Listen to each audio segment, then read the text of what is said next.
about how this would play our hand differently. Now, that's with respect to foreign policy.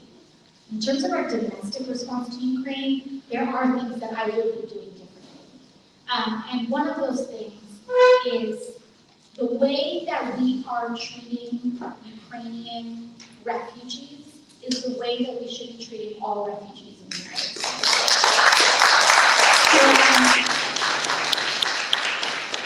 We should be, the president announced today that it's his intent to accept 100,000 Ukrainian refugees, just to start from the scenario. We should welcome our new Ukrainian neighbors.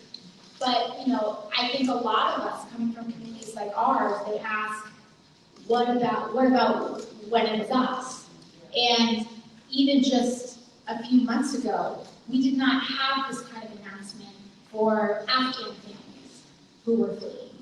There wasn't this very public declaration of a number, or even a few years before, when very similar things were unfolding with Russian intervention in Syria.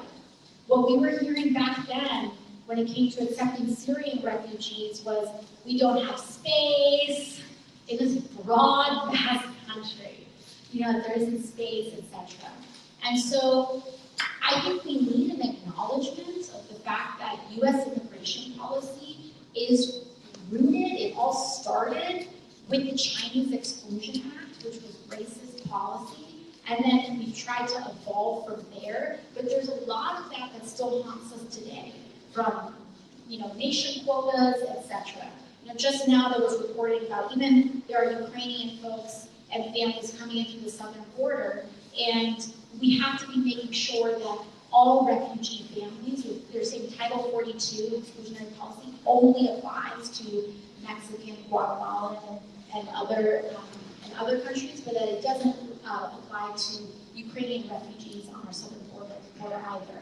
And so I think domestically, the thing I would be doing differently would be, I would make sure that we would be eliminating the MPP or the New Mexico policy. We should be eliminating Title 42, which is part of what allowed Haitians to be treated as poorly as they were.